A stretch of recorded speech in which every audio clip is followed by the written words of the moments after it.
আসসালামু আলাইকুম। আশা করি সবাই ভালো আছেন। আজ আমরা বের হলাম জয়পুরহাট খেতলাল যাব। রাস্তাটাও অনেক সুন্দর। আমরা গাড়িতে বসে আছি, অনেক ভালো লাগতেছে। চারপাশে পরিবেশটা অনেক সুন্দর। অফিস থেকে বের হয়ে আমরা আসলাম। এখানে আমাদের একটা কাজ আছে, তার জন্য আমাদের আসা। এসে বললাম আমরা জয়পুরহাট খেতলাল।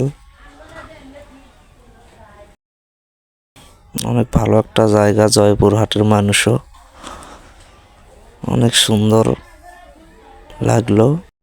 সেরকম ভিড়ও নেই, লোকজনের অত একটা চাপও নেই, নিরিবিলি পরিবেশ।